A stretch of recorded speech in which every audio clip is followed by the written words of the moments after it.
Hello everyone, you're watching the channel Stories of Our Life. Friends, make yourselves comfortable. I wish you to truly enjoy listening to this life story. It was a sunny summer day. The end of June. Summer was in full swing. To be honest, the first summer months flew by unnoticed for Stacy. Tests and exams had taken a lot of energy and time. Finally, the last exam was over, and she could breathe easy. Stacy went to medical school of her own volition. At school, her favorite subjects were biology and chemistry. Of course, she also loved her literature classes. The teacher gave interesting lessons and talked about the works so enthusiastically that it was impossible not to fall in love with literature. Stacy adored reading books. She spent all her free time in the village library. Many of her classmates preferred electronic books. Some of them even bought special gadgets that made it possible to find all the necessary literature on the internet, instead of searching for it among the shelves of the old library. The girl did not understand the point of these fancy things at all. She preferred to read real books, turning over one page after another. She could smell them, hear the whispering of the pages, stroke the covers, and sometimes even cuddle them. Especially at the end, when the most exciting moment came and it became clear that it was time to say goodbye to the next book characters. Each book opened for her a new unknown world that beckoned with its mysteries and riddles. Her life was unremarkable: school, lessons, helping her grandmother with household chores, talking with friends. It all became routine. And she wanted something new, wonderful, even magical. Her grandmother often told Stacy that she was a natural-born doctor. And there was someone who was. The girl's mother Mary worked as a surgeon in a local hospital. All the patients liked her very much for her tactfulness, professionalism, and ability to find an approach to all patients. Stacy's father, Larry, taught history at school. He, too, was said to have been a true professional. The girl remembered her parents, even though she lost them at the age of 7. One day her parents went into town and didn't return. An SUV crashed into them off the road. There was virtually nothing left of the car Mary and Larry were in. The passengers died at the scene. The perpetrator of the accident fled the scene, and the police were never able to find him. Stacy was left an orphan. Melinda's grandmother took her into her care. She noticed that her granddaughter was interested in different herbs and studying their properties. As she grew older, she mastered the massage technique on her own. Her first patient, of course, was her grandmother. The girl grew up to be kind, hardworking, and responsive. Melinda loved her granddaughter very much, did everything possible to ensure that the girl did not need anything to learn. Stacy received love and care, which she lost after the death of her parents. Grandmother Melinda and Stacy lived in a small house on the outskirts of the village of Flora. The village probably got such a beautiful name because there were many flowers blooming in the surrounding countryside during the summer. It seemed that the meadow during their blossoming turned into a sea. Such beauty enchanted everyone. The village was not far from the district center. Maybe that's why quite a lot of people lived in it. The villagers loved Melinda and her granddaughter. At the age of 15, Stacy could already give advice on what herbs to treat. She herself dried them and made her own gatherings. Some classmates laughed at her, called her old-fashioned, but Stacy paid no attention to them and lived in her comfortable world, waiting for a miracle and a fairy tale. And love as well. At the age of 16, she began to read a lot of literary works, the main characters of which suffered from love and overcame many obstacles for the sake of it. Stacy began to dream that she, too, would fall in love, and her feelings would surely be mutual. At the age of 17, Stacy enrolled in medical school. Her grandmother had to move to the city, which was far from her home village. She decided to start by becoming a nurse, and then apply to the institute and become a pediatrician. Passing another exam, the girl thought that the next step to the cherished dream had been taken. The 2-year medical college was behind her, and in front of her were 2 months of vacation. The only thing left was to pack her things, give the key to the dormitory room, and go to the village to her beloved grandmother. "Young lady, you have such a beautiful smile," a voice from nowhere interrupted Stacy's thoughts and made her stop. A handsome guy was walking along the sidewalk next to her and smiling. "I've been watching you for a long time." You walk and smile, as if you were talking to yourself. I involuntarily smiled myself. You don't often meet a girl like you. "Oh, no," said Stacy, embarrassed. "Is it forbidden to smile?" "I am glad because I passed the last exam and now I am free as a bird. My grandmother is waiting for me at home, and I will be able to see her very soon." The girl looked at the young man and could not take her eyes off of him. The tall, blue-eyed brunette looked her straight in the eyes with a gorgeous smile and seemed to want to tell her something. "May I ask where your grandmother lives?" the boy asked. "You remind me of the character in a fairy tale who really wanted to eat the old lady," Stacy joked. "Do I look like Little Red Riding Hood?" "Ah, that's the kind of hero you mean." "No, believe me, I'm not that bloodthirsty. I just don't want to lose touch with such a pretty girl. By the way, my name is Brett. How may I address you?" "Stacy," the girl whispered softly and finally managed to take her eyes off the guy. "I lived not far from here, in the medical school dormitory." "Nice to meet you, Stacy. Are you a future nurse?" "A very noble profession," said Brett. "Yes. I'll get my degree in 2 years. Actually, my dream is to be a pediatrician," she explained. "Cool. So you like kids, too?" asked Brett enthusiastically. "I've never met a girl like you." "Come on. Don't flatter me," replied the girl. The young men walked along chatting and didn't notice how quickly the time passed. "This is where I live," Stacy told her new acquaintance at the door of the dormitory. "I don't have any relatives or acquaintances in this town who can take me in. It was hard at first, but now I'm used to it. The dormitory is fun, and it's easier to prepare for classes and exams."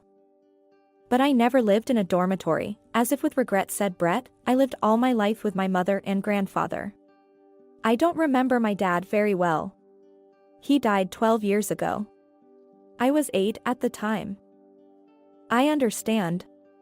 I live with my grandmother for a reason, too. I was orphaned at the age of 7.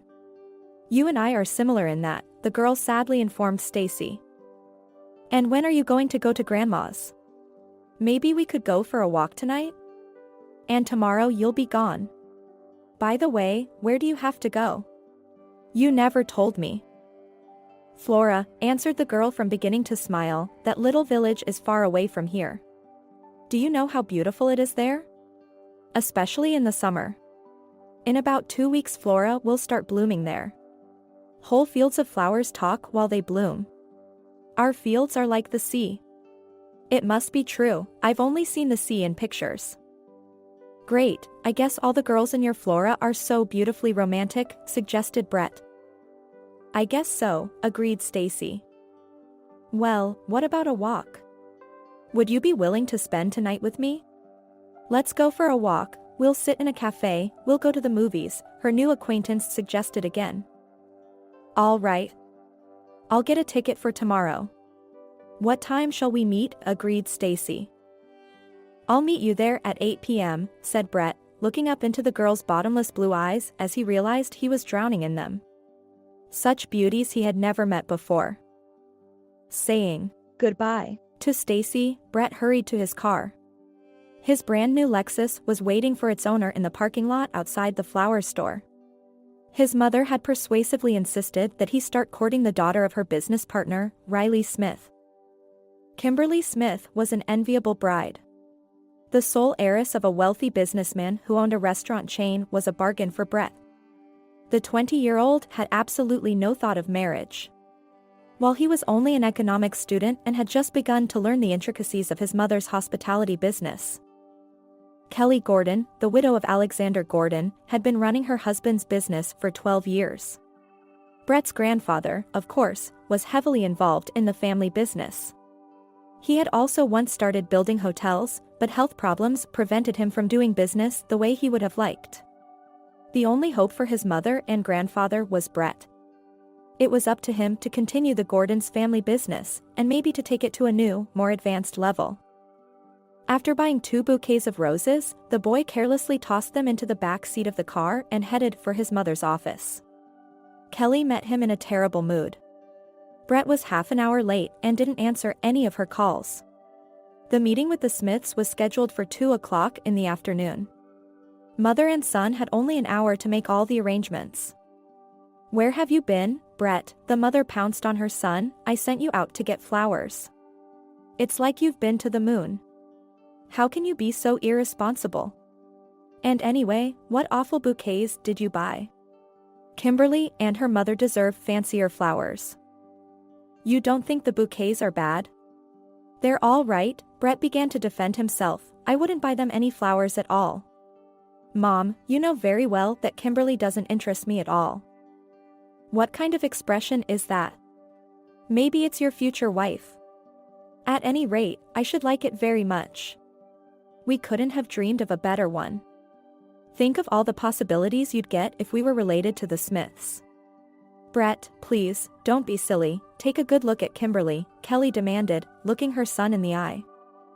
More than anything, Brett didn't like to argue with his mother. He didn't agree with her on everything, but he knew that if she was very sure about something, it was better not to contradict her. So Brett pretended to listen to his mother, but did most of the time in his own way. "Mom, we're late for a meeting. I understand what you want me to do, but I can't promise I'll do it the way you plan," Brett replied and left the office. The meeting with the Smiths took place at Kimberly's restaurant. All of the Smiths' restaurants were named after their only daughter. Not only was Brett not interested in Kimberly, he tried to avoid her as much as possible. The girl seemed to him too spoiled, and in some places even stupid. She studied at university in management and constantly talked about how she would help her father to develop his business. In fact, she gave the impression of being a frivolous girl. Her main hobbies were brand name clothing, expensive cosmetics, and beauty salons. "Sorry to keep you waiting. Brett was busy with the new hotel business, so we had to stay late." Kelly, not knowing how best to justify herself, came up with the first thing that came to mind. "Don't worry. We know what a serious son you've raised. Make yourselves comfortable, we've already ordered for you." "We hope you'll feel good about our choice," replied Kimberly's mother. Brett modestly said hello to the Smiths and silently handed the bouquet to his daughter and her mother. Kelly gave her son a slightly stern look, hinting that she wasn't very happy with his behavior. But he pretended not to notice. During lunch, the Gordons and the Smiths discussed how business was going. Kimberly was silent and looked at Brett, showing with all her appearance that she was not in the least bit interested in the boy. Brett, on the other hand, was doing his best to let her know that he was totally indifferent to her. Kimberly was flamboyantly wearing makeup. A short form-fitting dress with a low neckline was absolutely unsuitable for a dinner at a restaurant, but apparently it was where she felt comfortable and hoped Brett would like her. The girl was proud of her long bright brown hair. She rarely braided it to emphasize its beauty. Kelly tried too hard to find common ground with the Smiths. Brett was disgusted to watch this scene, realizing that behind the outward beauty there was nothing but pretense, flattery, and lies.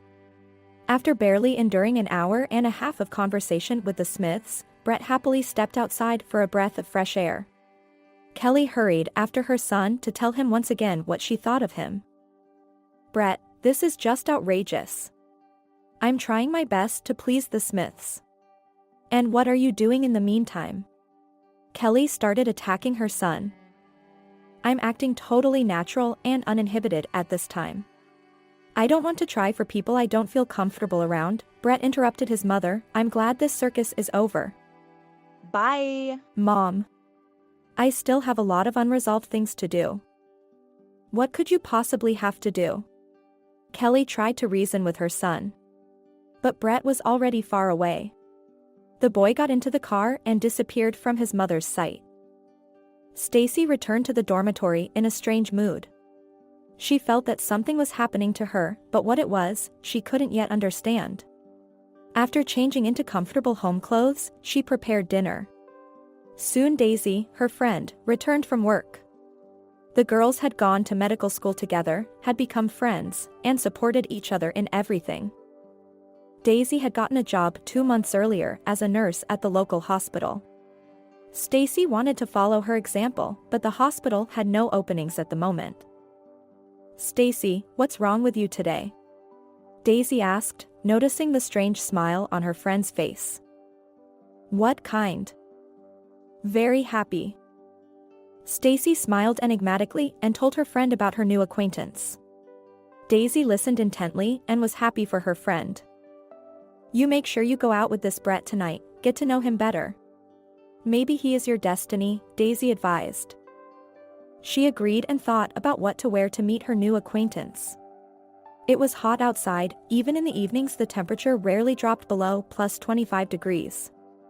In principle, the girl's closet was not so rich that she had to choose anything for a long time. She decided to wear a long turquoise sundress and put her hair in a bun. Looking at her reflection in the mirror, the girl smiled. "Well, I guess I'm ready," she said to herself. "I wonder if Brett is there yet? I wouldn't want to have to wait for him myself at the appointed place." It was 7:45 p.m. on the clock. When she went downstairs and looked out the window, Brett was standing outside the dorm with a bouquet of roses, staring into the distance. When he noticed Stacy at the door, he got excited, walked up to her, and gave her the flowers. The young people decided to take a walk along the promenade. Brett couldn't take his eyes off the girl's natural beauty. Stacy won him over with her gentle voice, her tinkling laugh, and the sparkle in her bottomless blue eyes. "Sorry you're leaving tomorrow," he said when it was time to say goodbye. "We've only just met, and already we have to be apart for 2 long months." "I'm going to miss you, too," she said, "but my grandmother has been waiting for me. She's been looking forward to my coming home for the vacations all year. I don't get to visit her very often." "Listen, why don't I give you a ride tomorrow and meet my grandmother?" the boy suddenly suggested. "Are you serious?" Stacy was surprised. "I don't know what to say." "It's decided. You're coming with me tomorrow." "What time do you want me to pick you up?" Brett said happily. "Let's say 9 o'clock in the morning. It'll take about 2 hours to get there." "We should be there before lunch," Stacy explained. As the girl disappeared behind the door, Brett suddenly thought about the fact that she hadn't asked him any questions about his family, and didn't know that he was the wealthy heir of the famous Gordon's family. He had met the girls several times, but each time he realized that they were more interested in his wealthy inheritance than in him. Stacy seemed to him a sincere and simple girl, so he decided not to tell her about his family just yet. He didn't want to scare her off and emphasize what different families they were born into. After some thought, the boy went to the auto shop of his former classmate Ian. Ian was surprised by Brett's sudden appearance. He only repaired inexpensive cars, so Brett was an infrequent visitor to his service station. "Hello, friend." Ian greeted his guest. "It's been a long time since you stopped by." "Sorry, mate, no time. I thought you might be able to help me, so I rushed over immediately." He explained his unexpected visit. "Brett, I urgently need a car for tomorrow. Something simple." "That's the strangest request you've ever made to me," Ian wondered. "What kind of car can I offer you? You came in a Lexus yourself." What would be considered a simple car to you?" "Stop messing with me," Brett interrupted his friend's joking monologue. "Can you do my request or not?" "No problem. Take my car." "It's nice," Ian suggested. "How great," rejoiced Brett. "That's just what I need. But let's get the insurance certificate tomorrow morning. I'll leave my Lexus with you for now." "Why are you doing this?" Ian wondered. "Are you trying to get another girl to like you?" "Almost there," smiled Brett, "so meet me tomorrow at 8 o'clock. Don't be late." The friends shook hands. The business was done. The only thing left to do was to fill out all the necessary paperwork and drive to Flora. The next morning Brett drove up to the dormitory at 9 a.m. sharp. It did not take long for Stacy to arrive. After putting the girls' things in the trunk, Brett helped Stacy into the car seat and hit the road. The navigator said it would take a little over 2 hours to get there. "Make yourself comfortable. I'll make it a breeze. I can't wait to see your beautiful village with such a romantic name." Brett was excited to spend a few days with Stacy. His mother informed him that he was leaving for the country to visit a friend of his who needed urgent help on the road. Stacy told the young man about living near her grandmother until she was 16. And the man who caused your parents' death was never found, wondered Brett. No, Grandma says it was probably a very rich man and he was able to pay off the justice system. She still can't forgive this strange driver for killing my parents, explained Stacy. I see. She might be right, Brett agreed with the girl. Stacy, do you think your grandmother will like me? I think so. Grandma always said she wanted someone smart and simple and dependable around me. You give the impression of being just that. The time flew by while we were talking. To get to the village, we had to turn off the main road and onto a secondary road. The dirt road led through the forest, then, through the field behind the hill the first houses were seen. My house is the last one at the other end of the village, Stacy explained, and she noticed the curiosity of the Flora villagers at the unfamiliar car. The silver car drove pompously down the street and stopped in front of a small wooden house. This is where my grandmother and I live, Stacy said cheerfully and deftly jumped out of the car. An old gray-haired woman was already walking toward her. The grandmother and her granddaughter embraced and looked at each other lovingly. Grandma, how I missed you, said Stacy cheerfully. Meet my friend Brett. He decided to bring me to you for the vacations, and at the same time to meet you. Upon hearing her granddaughter's words, the older woman looked at the boy with an intriguing look. Brett thought for a moment that she could see right through him. Brett, you say? Granny said thoughtfully, well, let's get acquainted, now that you're here. I'm Melinda. She stepped closer to Brett, looking him in the eye. She looked him in the eye, and he thought she was trying to find out if she could trust him. My Stacy is an unusual girl, trusting and simple. You, young man, I hope you understand that. Will you be here long? Inquired Melinda. As it happens. I'll probably stay with you for a couple of days. And then I'll go back to town, answered Brett. Okay, let's go inside. I've already set the table, he said, and it was surprisingly cozy and cool inside the old house. It was a place to take a break from the midday heat. Walking across the creaky floor, Stacy and Brett entered the kitchen. There was an electric samovar on the table, smelling of mint and other aromatic herbs. After cleaning themselves up from the road, the young men sat down at the table. Grandma, I haven't eaten your pies for so long, said Stacy, with an appetite taking a bite, and I'm not even talking about the soup. Praise, praise, granddaughter, smiled Melinda, and you, my dear guest, eat too. We have all our own natural food here. I'll have to run to my neighbor's house tonight for some milk. I haven't kept my own cow for several years now, my health doesn't allow it. Did you keep a cow, too? Wondered Brett. Of course. Stacy wouldn't lie. We used to make hay all summer. Remember, granddaughter? Stacy nodded her head in agreement, finishing her second cabbage pie. I'm more afraid than anything that I'll die and leave my Stacy alone. I dream that by her side was a real man, able to protect and intercede, if necessary, shared her cherished dream Melinda. And in your city, can you find such? A poor, but dependable groom. Wealth spoils people more often than not. I don't trust rich people who think they can buy everything in this life. Do you agree with me, young man? Brett felt Melinda's words send shivers down his body. He realized that he had done the right thing in not admitting to Stacy what a rich heir he was. He should have entered the trust first and only then revealed the whole truth about himself to them. Of course, at first glance it might have seemed like cheating and not worth doing. But so far Brett seemed to think he was doing the right thing. Yes, I think so, too, he answered quietly and averted his gaze from the older woman's nagging eyes. For some reason Brett thought at that moment that Melinda must have been wronged by someone from a wealthy family when she was young. Otherwise, why would she have reacted in such a way to a question about the status of her granddaughter's future groom? After lunch, Stacy took Brett to the river. They sat on the bank and breathed in the fresh, herb-scented air. I love my village, Stacy confessed. If it were possible, I wouldn't go anywhere. I'm going to study to be a doctor, and I'll come back to live here. But there are more opportunities in the city, a job in a good clinic, for example, and prove yourself as an excellent specialist there. Yes, I agree.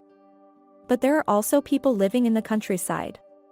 They also need the services of good doctors, objected Stacy. I am a child fond of herbs. I know at what time they need to collect, so they had time to absorb all the power and become the most useful. Some clues were given to me by grandmother, and then I myself began to understand a lot. Sometimes it seems that I have an inner voice telling me which decoction of what herbs should be recommended to this or that person. It is very interesting. You talk about amazing things. Brett took the girl's hand. You are amazing yourself, Stacy. I've never met anyone like you. They stayed on the beach for a long time, discussing many subjects. They did not come home until late in the evening. It was clear from the look on Melinda's face that she was not seriously nervous and was looking forward to them. Dinner is ready. Where have you been? She asked as she poured the soup onto plates. I lost you. I didn't know what to think.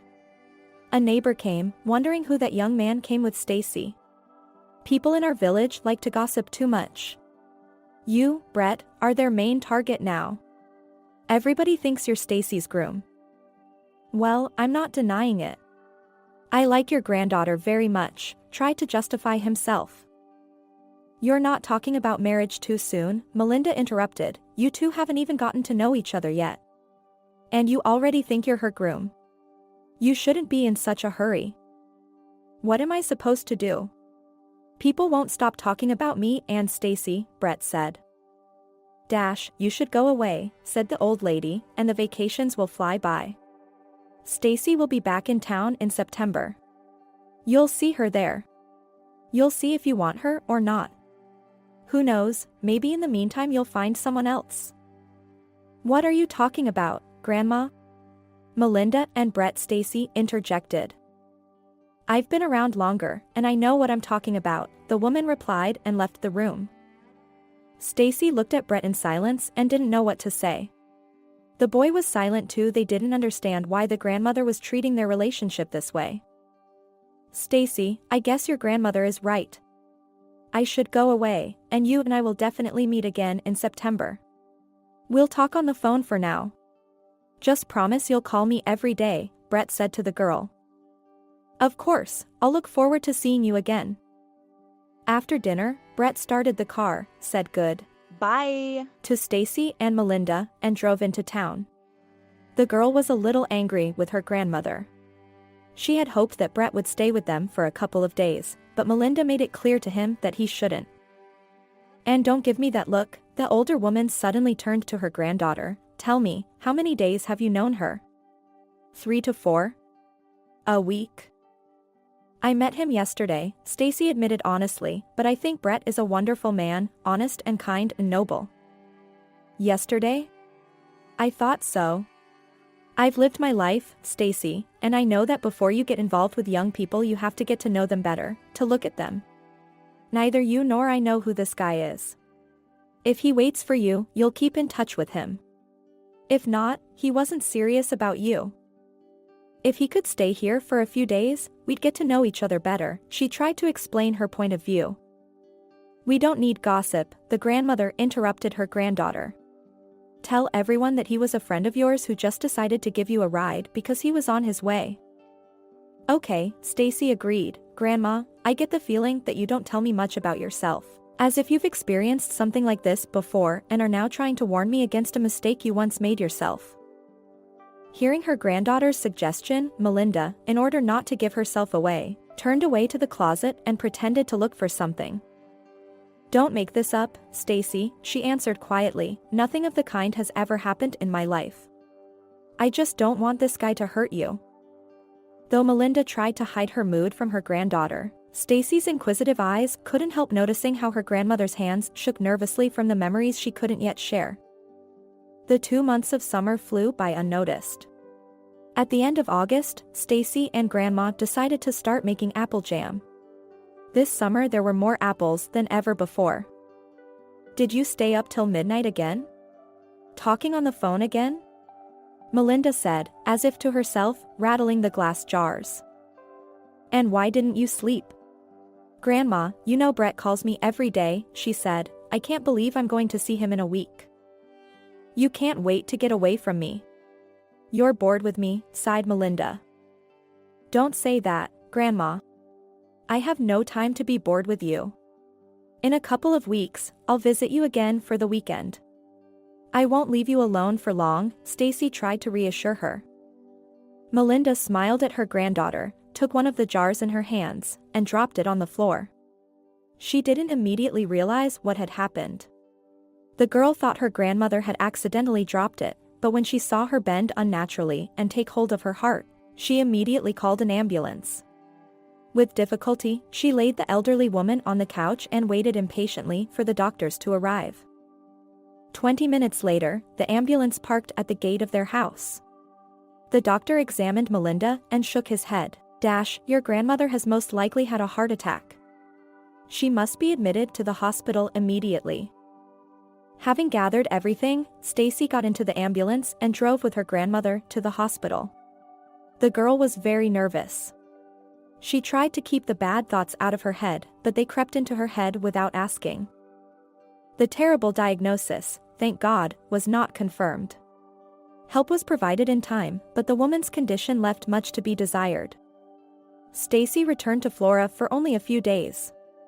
3 days later, she was sent to the city hospital for an examination. Stacy got the rest of her chores done and left. Immediately after arriving in town, the girl went to the hospital. Melinda greeted her granddaughter with joy. Stacy. Here you are. How is my home? Is everything all right? The old woman worried. Everything is fine. Grandma, don't worry. Our neighbor promised to take care of your household, so everything is fine. The main thing now, your health. After seeing Grandma, Stacy decided to talk to her doctor. Hello, Stacy greeted the doctor. How's my grandmother? Are you Melinda's granddaughter? She told me so much about you that I recognized you immediately. I'll be honest with you, your grandmother isn't doing as well as I'd like. The fact is, her heart is very weak. She needs an operation as soon as possible, but it will cost money. Do you have any way to pay for the operation as soon as possible? How much are we talking about? Inquired Stacy, knowing that she had no money at present. When the doctor voiced the amount needed, the girl realized that she urgently needed to find a job. Where to find a job, she did not know yet. On her first date with Brett after the long summer separation, Stacy came sad. She was glad to see him, of course, but the thought of her grandmother was weighing on her mind. Stacy, how I missed you, a happy Brett whirled the girl around. You have become even more beautiful in these 2 months, tanned, rested. That's what fresh country air means. Brett, I am very glad to meet you, too. I've been looking forward to the day when I could see you again, confessed Stacy, and cried. The boy did not know how to comfort her. After calming down a little, the girl told him all that had happened. Brett, do you know where I could get a job? Sure, I could get a job as a hospital nurse, but with such a small salary I won't be able to make enough money for the surgery over the winter, Stacy said. Don't worry, we'll think of something, Brett tried to reassure her. I can pay part of it. I worked all summer for nothing, didn't I? You didn't tell me you got a summer job, Stacy wondered. Yeah. I didn't tell you. I just thought the time would fly by a lot faster with work, Brett explained to her. He did work, but he didn't yet know how to tell Stacy that he worked in his mother's office, helping her in the construction business. By his 20s he was getting pretty good at it and was almost ready to take matters into his own hands, but Kelly insisted that she wouldn't give him his place completely until after he got his college degree. What was your job? Tell me. Or is it a secret? The girl inquired. Why a secret? I got a job in a small firm and I ran various errands. It wouldn't interest you. Tell me again about your grandmother. What does it take, and in what time frame? Brett tried to move the conversation to another topic. The evening flew by unnoticed. Tomorrow they decided to start looking for a job for Annie. On returning home, Brett noticed that their mother had had another accident. Mom, what's wrong with you? Is there a problem at work? He turned to her. Problems all around. If only at work. I was at your grandfather's today. You know, this is the first time I've changed his nurse. Another one quit today. They're not happy with the pay. By the way, not a single nurse in the clinic gets that kind of money, and they don't get enough. I understand the work is difficult. I have to constantly monitor his condition, to change the linen to clean. And what else is there? But the money has to be earned. Don't you think so? The caregiver quit, asked Brett, and then he thought about offering the position to Stacy. I know a medical student I know. It would be nice to get her a job as a nurse for Grandpa, the boy suggested to his mother. A student. So she won't ask for a raise? Kelly asked. I really don't feel like spending money. Frankly, I don't believe your grandfather will ever be able to talk or understand anything at all anymore. Don't say that, Brett interrupted her. Grandpa's still alive, so we have to do everything we can to make him well.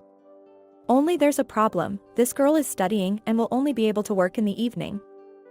All right, have her come in for an interview at the hospital by 9 a.m. I will get to know her and give her all the necessary references. Ella will work in the morning. She's not going to quit yet, thank goodness. Brett was glad he could find Stacy a job. He had no doubt that her mother would take her on as a nurse for her grandfather. The boy realized a long time ago that his mother had kept Grandpa in the hospital for 2 years simply because many people knew him as a fine man and a great businessman. Much of Kelly's life held on to Gordon Sr.'s reputation, so the woman could not allow rumors that he was not being properly cared for. After talking to her mother, Brett called Stacy and warned her that he had found her a good job. He said she was expected at the hospital in the morning, but he did not say anything about the fact that the girl was to be his own grandfather's nurse. Brett decided not only to help the girl earn extra money, but also to see if she could find common ground with his mother. The guy hoped that Stacy would like Kelly and she wouldn't oppose their relationship in the future. The next day Stacy arrived at the hospital early in the morning. As it turned out, she was to work at the same clinic where her grandmother was being examined. Kelly met Stacy in a bad mood. She was a smart woman, but she was much more comfortable living behind a strong and successful man and not thinking about anything but beauty salons and vacations on the ocean. In 2 years she had grown weary of running a hotel business, and she was anxious to marry her son and become related to the Smiths. She thought it was the only way to ensure a secure and peaceful future for herself and her son. But Brett was still too young. Kelly didn't want to have to deal with her late husband's father. Good afternoon. I'm Stacy, the girl said timidly as she entered the room, where she was greeted by 2 women, Kelly and the nurse Ella. On the bed lay an old man who, by all appearances, she would have to take care of. Stacy, you've come at last, Kelly said, as if reproachfully, though Stacy arrived exactly on time, not a minute late. My name is Kelly. I'm told you're getting a medical degree. You will have to take care of my father-in-law. He hasn't gotten out of bed in 2 years, doesn't speak, and is unlikely to ever fully recover. The doctors don't give any rosy prognosis, but we haven't given up hope. Yes, I'm a third-year medical student. Of course, I've never had to work as a nurse before, but I think I can handle my duties, said Stacy as confidently as possible. That's fine. Ella will explain to you what your job will be, but in the meantime, please read the contract and sign it. It says everything you'll be responsible for and your salary, Kelly explained. After reviewing the documents, Stacy agreed to the terms spelled out in the contract. She was also happy about the salary, which would enable her to cover her grandmother's medical expenses. I understand the terms of the contract, she said, turning to the last page. When should I start work? Today. You will work from 3 to 8 p.m. The rest of the time Ella will look after Harris. Just please always be on time and don't keep Ella at work. She will now explain exactly what needs to be done and I have to leave. Sign the papers and leave them here. I'll get them when I get back, Kelly said and left the room. The nurse, Ella, explained to Stacy everything that was the caregiver's job. The girl had to administer several IVs, wash the patient, change the bedclothes daily, monitor the connected machines, and do many other jobs. Harris has not risen from his bed and has not responded to anything for 2 years. In spite of his advanced age, he was a very active man. He was into mountain climbing. That was the source of all his troubles. The first time he was seriously injured was when he was 30 years old. Then they were able to save him and get him back on his feet. Gordon stayed away from the mountains for several years, trying to forget about his dangerous hobby, but the passion proved stronger. Soon he forgot all that had happened and climbed the mountains again, no longer a young man. He risked climbing one peak after another. He thought there was no mountain he could not conquer, but he miscalculated in his calculations. And his strength, too. 2 years earlier he had hurt his spine again and bumped his head badly. It was caused by a bad climb. Harris fell from a high cliff and almost died. Doctors have been trying to revive him all this time, but so far they have been unsuccessful. The equipment shows that all of his vital organs work perfectly, but he does not come to his senses. His family is beginning to lose hope for a good outcome, but we're doing everything we can to make Harris well, shared the story of his patient Ella. Kelly comes to the hospital about 3 times a week. More often, Grandpa is visited by his grandson. They require that all doctor's orders be followed and that the patient be carefully cared for. I understand and will do as I have to, assured Ella Stacy, but I'll be back at 3 p.m. sharp. The girl said Goodbye to Ella and left the room. She couldn't wait to visit her grandmother and tell her about her new job. Melinda listened to her granddaughter, but was concerned that because of her job, she would not be able to study properly and prepare for practicals. Don't worry, Grandma, Stacy reassured the older woman, I'll get everything done. You know, I'll be able to study for my classes at work. It's not like I have to run drips and run errands all the time. When I get a free minute, I'll read my books and study for my classes. All right, Melinda agreed, it's never too late to quit my job if it gets tough. Stacy was happy and very grateful to Brett for helping her find a job. Now the girl was sure that she would be able to pay for part of her grandmother's surgery after her first paycheck. Judging by the kind of money she was going to be paid for her work, her patient was far from a poor man. September came, and with it college classes.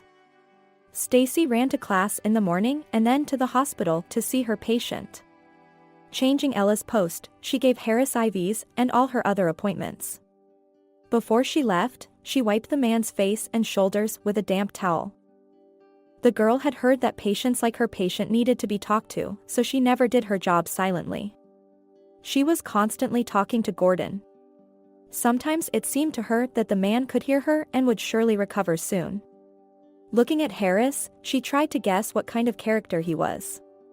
Somehow she decided that the man who was now immobile and lying in a hospital bed was a serious, moderately demanding, fair, and kind man. Stacy didn't know why, but she liked Gordon. After work, she had time to run over to her grandmother's house and bring her some fruit and necessities. After talking with the attending physician, Stacy realized that the surgery could not be postponed in any way. Her grandmother could have gotten worse, and then such surgical intervention was out of the question.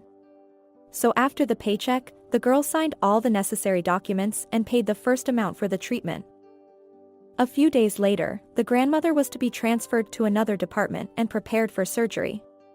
Every evening Brett accompanied Stacy to her dormitory.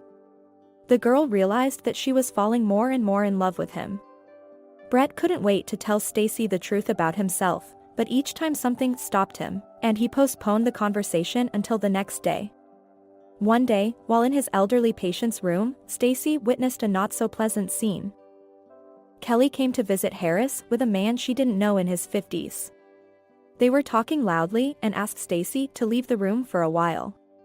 The girl sat outside the door and couldn't help but hear her patient's visitors talking loudly. "I can't take it anymore, Kelly. How much longer can you drag it out?" the man said indignantly. "What do you usually do with patients like this? They can't stay in the hospital forever. Let's ask him to be moved to a home, and then we can do what we want with him." "Stop it, Chuck," the woman ordered him, "be patient. There's no other way out yet. I think my father-in-law will pass away without our help." "But how long can we wait?" the stranger continued to resent him. "Just wait a little longer, Kelly continued to reassure him, "You'll see, soon everything will be just the way we want it. I'll make it the way you want it." Then they moved on to whispering, and Stacy heard nothing more. But even from this brief conversation, she realized that Gordon's relatives were not eager to cure him. The only thing they are interested in is money, which now for some reason they cannot dispose of. After the unpleasant guests left, the girl sat by the patient's bedside for a long time, stroking his hand and talking to him. "That's all right, Harris, don't get upset. You will surely get well. No one can do you any harm," she whispered softly to her elderly patient. The next evening Stacy had to leave Gordon alone in the room for a while to pick up some clean laundry. When she returned, she noticed that the blanket she had covered Harris with was not the same as it had been before she left. Realizing nothing, she covered the man and continued her duties. A few days later she noticed again that something strange was happening with the patient. Now the blanket was slipping on the floor. Now the man's hands were changing their position. The girl began to suspect that her patient was regaining consciousness, but was trying to hide it as much as possible. To test her suspicions, the girl decides to ask the man. "Harris, I think you can hear me and even move," the girl whispered shyly. "If so, don't hide it from me." Stacy spoke and looked intently at Gordon. The man lay still. Not a muscle flickered on his face. The girl began to doubt her guess and wanted to get out of her chair, but flinched when she saw Harris's fingers move and his eyes open. The man looked at Stacy with sad eyes and remained silent. "So I was right," the girl was genuinely pleased. "Harris, you've come to your senses and now you'll be on the mend quickly." "Only no one must know about it yet," said Gordon quietly. "If my sister-in-law finds out, I shall be in danger. She'll do anything to send me to the afterlife. I'm surprised she hasn't done it before." Stacy listened to Harris and was not surprised by his words. She had been working as a caregiver for the second month, and in that time she had managed to learn a lot. "How long have you been coming around?" inquired Stacy. "I've been pretending not to hear or feel anything for 2 months now," Gordon admitted. "Believe me, Stacy, I have enough ill-wishers around me who would not benefit from my resurrection. I can't think of another word for it. While I can talk and hear and see, my legs don't listen to me very well. I can barely move them. So I am powerless against my enemies. In all the time you have been caring for me, I have been able to get to know you well. You are a kind and fair girl, so I dared to talk to you. Besides, you yourself have noticed that I am pretending. So you could hear and see everything when I first came to look after you," said Stacy, surprised. "It was too late for me to notice that you were on the mend." "Yes, I had to pretend," replied the man. "You know, Stacy, when you lie there like that and can't do anything, you get scared for your life, especially when you know a lot of interesting things about your relatives. As it turns out, some of them aren't very clean-cut and only think about getting all my money." "But why did you decide to tell me about all this?" Stacy continued to question. "I can hardly help you." "That's where you're wrong. I couldn't be wrong about you. Stacy, you're a brave and honest girl. No one can help me now but you," assured Gordon. "You and I will make a plan together. Will you be willing to do my errands?" "It depends on what kind of errands we're talking about," answered the girl uncertainly. "But for that I must know about everything that happens, who you are so afraid of and how I can be useful to you." "Of course. I'll tell you about everything. You've already met my sister-in-law Kelly. My name is known to many people in our town. I own a chain of hotels. I started my business from scratch. I thought I would pass it on to my son, but he died 10 years ago. When that happened, I wrote a will saying that in the event of my death I would give the whole business to my only grandson. Until he came of age I hoped to run the business myself, and in case of emergencies my daughter-in-law Kelly was to run the business. As it happens, 2 years ago I was seriously injured. You already know what caused it.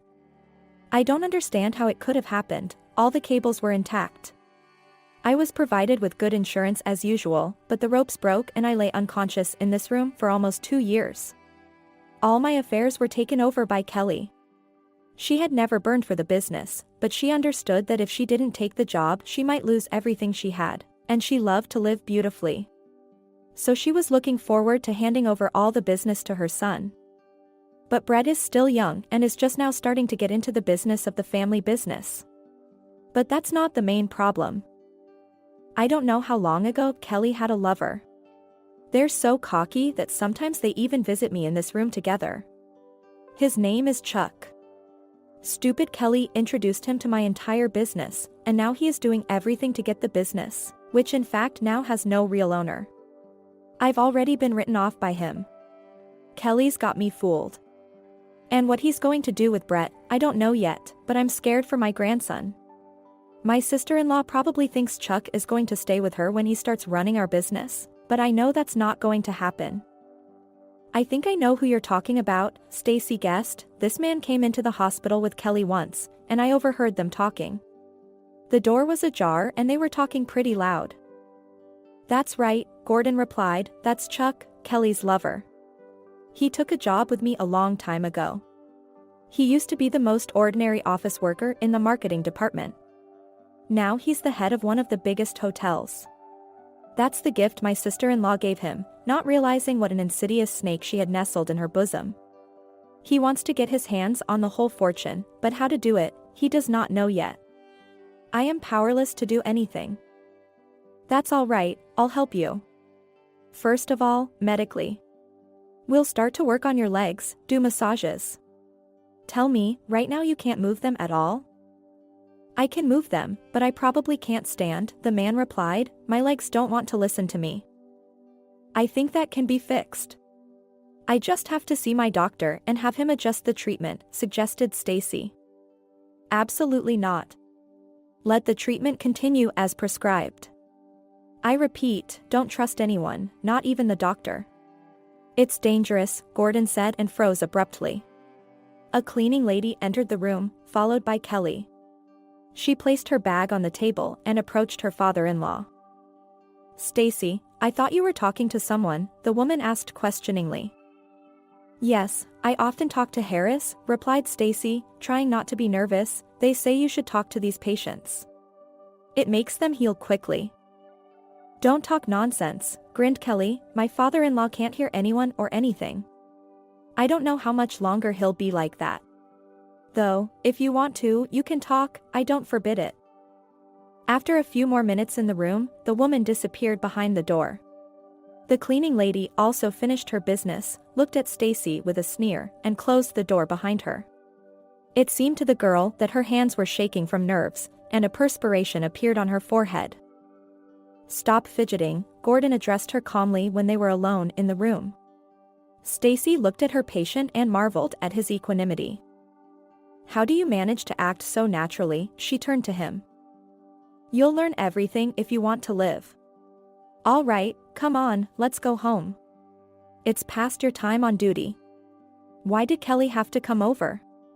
She's always dropping in for a few minutes, whether it's for decorum or to see if I'm alive. Did you notice the indifference with which she looks at me and talks about my recovery?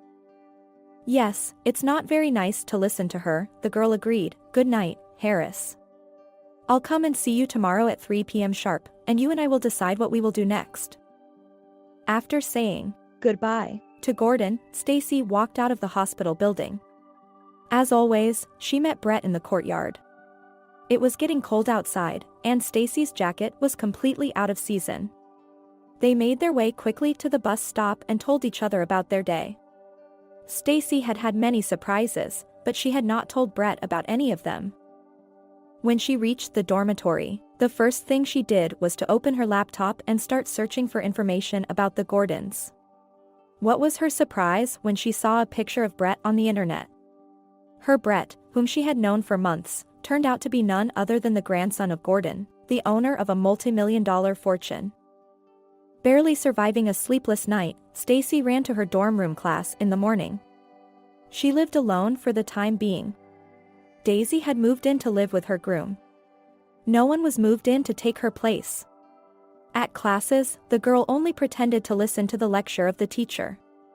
In fact, there were a lot of questions swirling around in her head. The main one was about Brett. The girl could not understand why he did not confess who he really was the whole time they had met. The longer she thought about yesterday's conversation with Harris, the more she realized that the man she loved was in danger. Brett is 20 years old. Soon he would be a full owner of his grandfather's business. So Chuck has begun to act to get him out of his way. How exactly is he going to do that? The girl decides to talk to Brett and tell him what she has learned about who he really is.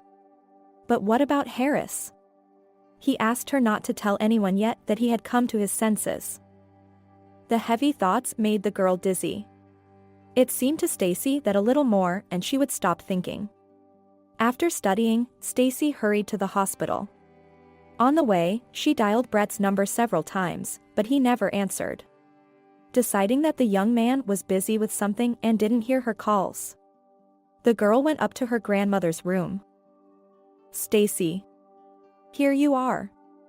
I have wonderful news. In a couple of days, I am going to have an operation. I hope I can get out of this bed soon and not be a burden to you," Melinda reported. "What are you talking about?" said Stacy reproachfully. "You have never been and never will be a burden to me. You are my nearest and dearest person. I have no one else in this world but you." "Of course, granddaughter, you're right. But anything can happen. The doctors do not say anything specific, so I am prepared for any outcome of the operation.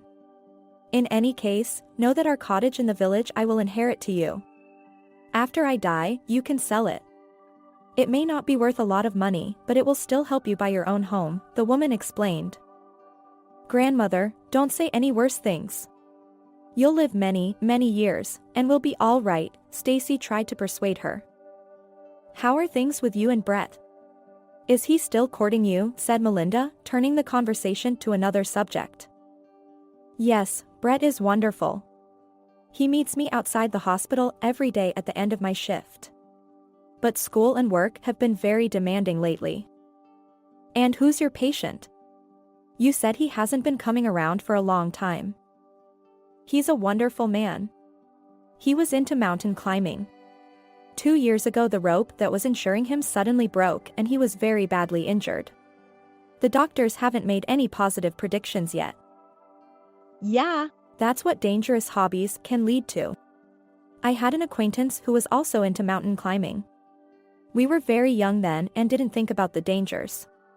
It seemed that we would live forever, Melinda remembered and smiled.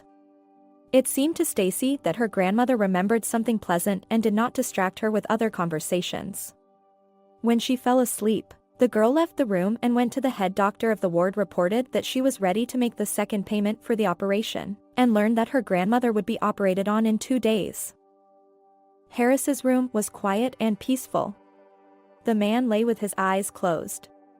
Stacy thought he was asleep, but Gordon opened his eyes and smiled slightly. "Stacy, good to see you," he greeted the girl. "I'm so glad you call me that." "You're the only one who calls me that," the girl admitted and stroked the older man's hand. "You know, Kelly came by this morning. She persuaded the doctor to move me home from the hospital." Gordon broke the news. "I'm afraid she has succumbed to persuasion.